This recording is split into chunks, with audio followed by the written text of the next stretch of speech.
E vocês que assistem programa são testemunha, que eu sempre aqui poupei o Rodrigo Constantino, eu gozava de boa relação com ele, fizemos várias coisas juntos, me solidarizei e senti muito, me machucou muito a situação pela qual ele passou, talvez ainda passe, de saúde.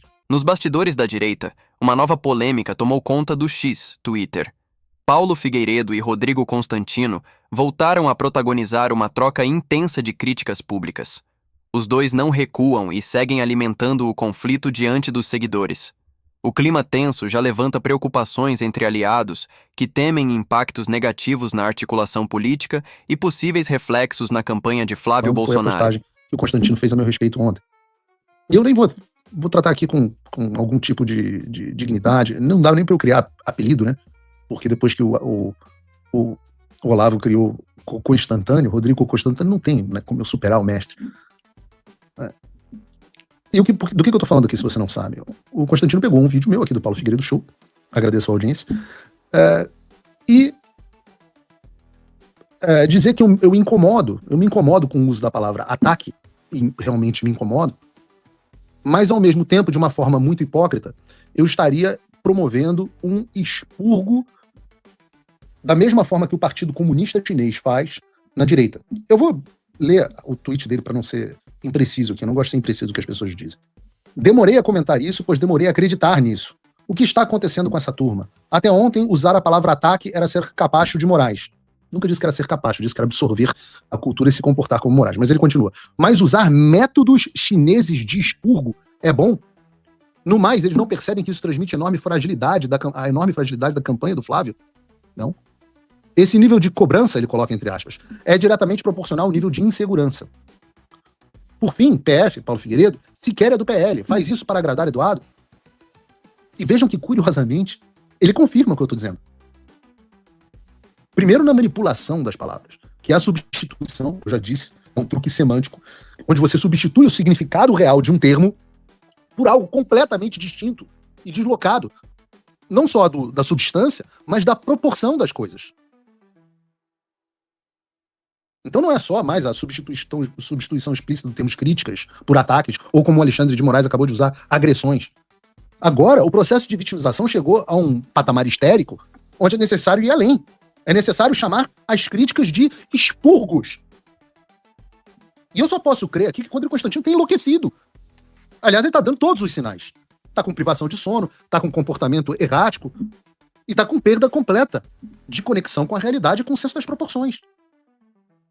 Na semana passada, fez um videozão falando que não estava conseguindo dormir direito, com as tretas da internet, que estava agindo de forma descontrolada e irreconhecível, que estava fazendo mal a ele, e aí por uma intervenção do Espírito Santo, ele ia estar hasteando uma bandeira branca.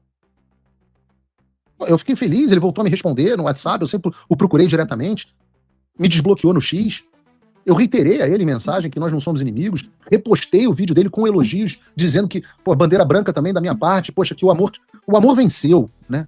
Cantamos Imagine juntos, ele na bateria, eu no vocal, uma coisa muito bacana, muito bonita, que não durou nem uma semana. Não durou uma semana. Bastou o Flávio fazer uma postagem infeliz, de novo, essas bobagens que ficam, o entorno da campanha fica tentando convencer ele sobre pacificação, para o Constantino entrar em histeria de novo, se inflar completamente, e passou, eles me mandaram, o cara passou o final de semana inteiro tretando no X, e exigindo, sábado e domingo, cara, eu mal olho o meu celular, e o cara passou o final de semana inteiro tretando no X, exigindo que o Flávio se distancie, de novo, que o Flávio se distancie dos irmãos, de mim e de outras pessoas. Spoiler triste pra ele, não ocorrerá. Não ocorrerá, o distanciamento não ocorrerá. Agora voltou a querer tretar comigo. Bom, eu digo aqui, só tenho a dizer o seguinte, não tem problema, não vai tirar o meu sono, não. Eu não vou nem... Cara, não vou nem dedicar muita energia, porque o Rodrigo, volta a dizer, não é meu inimigo, não é meu adversário. Eu já disse aqui várias vezes que a gente concorda em 90% das coisas, que eu respeito a trajetória dele, inclusive essa de superação pessoal de vários problemas, inclusive de saúde, que são problemas reais que afligem a vida das pessoas nesse mundo e que são muito maiores do que essas tretas. Então eu vou deixar o Rodrigo brigando sozinho, Rodrigo. Um abraço, como você falou, já passamos desse ponto, um abraço, boa sorte, desejo também o mesmo que você me desejou, boa sorte, e fica aí brigando sozinho, cara. Isso faz muito mal pra você. Pra mim, é uma segunda-feira normal. Paulo Figueiredo sequer é do PL. Faz isso para agradar Eduardo? Ora, então quer dizer que eu, cidadão brasileiro, cuja profissão é a mesma que a dele. A gente vive de comentário político. A gente só pode comentar e cobrar político se a gente for do mesmo partido que ele. Ou seja, para eu falar de político do PL, eu preciso ser do PL. A tensão aumentou quando Rodrigo Constantino publicou um vídeo em resposta a Paulo Figueiredo e decidiu abrir o jogo. No conteúdo, ele afirma que vai contar tudo sobre os bastidores da briga, elevando ainda mais o tom do conflito. A repercussão foi imediata nas redes, com apoiadores divididos e o embate ganhando novos capítulos a cada declaração. E aí vira uma discussão partidária o tempo todo. Pois bem, eu tinha saído desse grupo, porque um desses, que é eduardista, fanático, e trabalhou no governo, né, e próximo do próprio Eduardo, e vai disputar cargo de deputado pelo PL, ou seja, tudo ligado, né, à questão política, eleitoral e eduardista, ele começou a dizer que monarquia é conservadorismo. Logo, sim, o conservador tem que defender clã político. Clã político, e ele usou essa expressão, que eu tinha usado, ele usou, é isso aí mesmo. Conservador defende clã político. Ou seja, todos os parentes têm que ser colocados na política. E nós temos que votar porque carregam um sobrenome. E ele estava defendendo isso como uma bandeira conservadora. Ensejou, inclusive, meu texto hoje na Gazeta do Povo. Nepotismo não é conservadorismo. Ah, mas eles foram eleitos. Bom, essa discussão era justamente indicar para cargos no governo. Mas ainda que sejam eleitos, a gente não condena os clãs políticos tradicionais do Brasil, tipo Sarney, tipo Renan Barbalho, Jader Barbalho, né? Renan Calheiros. A gente não condena essa turma que bota filho, sobrinho, todos os filhos na política, enfim. Aí tem gente que dizendo que é isso aí mesmo. Só não votam na Laurinha porque ela não é candidata. Mas nós temos que votar no Jair, no Carlos, no Eduardo, no Flávio, no Jair Renan, que eu desconheço qualquer contribuição para o Brasil. Agora, na Rogéria, mãe dos rapazes, a ex-mulher do Bolsonaro, na própria mulher, Michele. Não, essa não. Essa turma eduardista não quer. E no Renato, que é o irmão dele. Só faltou a Laurinha. E tem até alguns que usam o nome sem ter o sobrenome. O Hélio Negão, que é muito amigo, e por aí vai. Quer dizer, meter o Bolsonaro, a gente tem que votar. Isso é conservadorismo. E eles estavam rebatendo, ele e a dona do grupo, um texto meu no X, em que eu falava basicamente o seguinte: olha, meritocracia do indivíduo, o valor, a trajetória de cada um, é o que importa para alguém de direita. Não uma sucessão hereditária natural. Eu não sei se um filho do Churchill seria um grande estadista ou não. Eu sei que ele não foi colocado no poder por isso, por ter o sobrenome Churchill, e nem no governo do pai. Como, por exemplo, o Reagan também não fez com os seus filhos. Como, por exemplo, a Thatcher também não fez. Mas esse pessoal que se diz, pelo menos eles admitem isso com uma certa honestidade. Eu não sou direitista, eu sou bolsonarista. Ah, tá. Porque eles odeiam Reagan e Thatcher, esse pessoal do quinto elemento, os dugnistas da direita. Então, os ícones da direita, os ícones do conservadorismo, eles não colocaram filhos no governo e nem tiveram uma sucessão por sobrenome. Assim como o Trump não tem.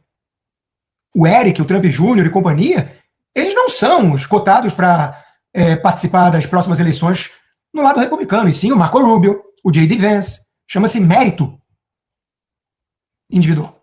Trajetória. E hoje, se você falar o óbvio, você é taxado de traidor, de esquerdista, de infiltrado, sei lá mais o quê. Então tem uma coisa muito errada acontecendo com os valores da direita. Ela está sendo usurpada por um clã político. E que, aliás, briga entre si. Porque um irmão fica alfinetando o outro, aí pode. Agora, quando eu critico alguma coisa, eu sou do contra, eu estou instigando briga entre irmãos. Não, as brigas são públicas. O porta-voz do eduardismo, aqui pertinho em Orlando, ele vai lá e diz com todas as letras: nós não precisamos obedecer o Flávio coisa alguma. Aliás, ele já disse que ele é mais eduardista do que bolsonarista. E chama o Jair Bolsonaro de rei caracu, cara que só faz besteira estratégica em acordos. Mas esse não é cancelado pela turma. Eu é que sou cancelado, porque eu faço minhas críticas independentes. Então, tem alguma coisa muito estranha acontecendo. É época de eleição já, né? É antecipada, e os nervos estão à flor da pele, o Brasil tem muito a perder se continuar nas garras do sistema, né? Tudo isso é verdade, tem que ser levado em conta, mas tem alguma coisa a mais acontecendo aí. Amigos patriotas, minha opinião é essa. A direita continua brigando entre si, as pessoas continuam ainda brigando, e sempre essa briga vem em época de eleição.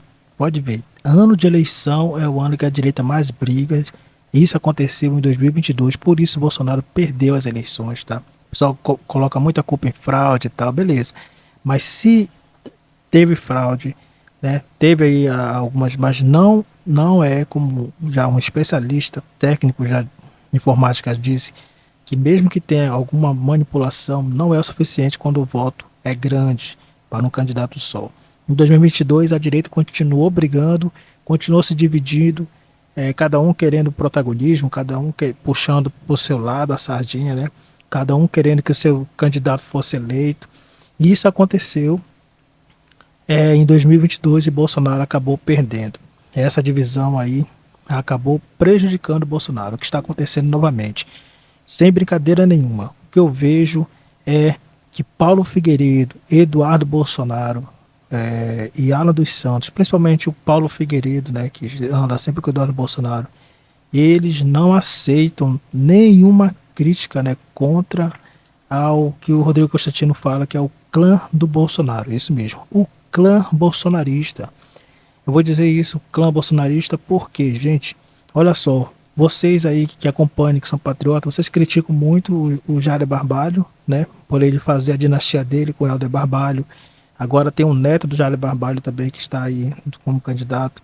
Vocês criticam muito o Sarney, né, que fez aí a dinastia dele com a filha dele e com o neto, enfim. Vocês criticam muito o ACM também, ACM Neto, que agora o ACM, né, que fez aí o seu clã também, essa dinastia, mas vocês evitam criticar o Bolsonaro. O Bolsonaro segue a mesma linha. Tem um Bolsonaro, fez seus filhos todos entrarem na política, inclusive como o próprio Rodrigo Agostinho falou, Renan Bolsonaro, e estão falando até em Laurinha, mas eu acho que ela não vai entrar. Mas Renan Bolsonaro agora é a ex-mulher do Bolsonaro, ou seja, todos que criticarem isso são chamados de traidores, né? São chamados que não são de direita. Ou seja, eu vejo muito bem que agora existe no Brasil a direita e existe no Brasil o bolsonarismo. Essa é a verdade. E eu quero que você responda aqui nos comentários. Você é de direita ou você é bolsonarista? Eu quero saber quantas pessoas de direita tem e quantos bolsonaristas tem. Essa que é a verdade. Agora está bem definido, bem claro em dizer, você é de direita ou você é bolsonarista. Pode ver que, como o Rodrigo Constantino falou lá, o Trump, ele não está promovendo o filho dele para ser candidato a nada. Ao contrário, ele vai estar apoiando Marco Rubio, que é do Partido Republicano. Ou seja, lá eles estão bem definidos, eles são republicanos, eles não são trumpistas, eles não são, como aqui no Brasil, bolsonarista. Parece que o povo mesmo adotou essa questão de ser bolsonarista, que tudo, até o caramelo do Bolsonaro, se candidatar só porque tem o sobrenome Bolsonaro, pode ganhar as eleições. Isso é incrível. A direita existe no Brasil, já está aí. A direita, tive vários candidatos que são realmente da direita, conservador, defende os valores conservadores, e nós vemos claramente também o bolsonarismo, que não aceita nenhuma crítica a Bolsonaro, e que mesmo que o Bolsonaro aponte o Centrão, como ele apoiou ali em São Paulo, né? Ele apoiou aquele candidato a prefeito de São Paulo, que é do Centrão, e muitas pessoas, mesmo não gostando da indicação, apoiaram o que o Bolsonaro indicou. Por quê? Porque eles são bolsonaristas, não são de direita, tá? E muita gente fala, o Olavo de Carvalho falou realmente, não existe direita no Brasil, existe bolsonarismo. Isso mesmo, quando o Olavo de Carvalho falou isso, ele estava criticando os brasileiros, dizendo que os brasileiros não são de direita, os brasileiros são bolsonaristas. Mas que está surgindo sim, agora as pessoas que são de direita, conservador, que escolhem qualquer candidato de direita, que tem os valores conservadores e que estão aí realmente tirando esse nome aí de bolsonarismo das suas costas. Porque a direita tem que surgir no Brasil. É melhor ter a direita no Brasil do que ter o bolsonarismo, porque é mais uma dinastia que o Brasil vai ter. Se você é contra o Sarney, por causa da dinastia dele, contra o ACM, contra o Renan Calheiros, você também deve criticar essa dinastia bolsonarista que está surgindo no Brasil. Deixe sua opinião, quero saber se você é bolsonarista ou se você é de direita. Um abraço e até o próximo vídeo.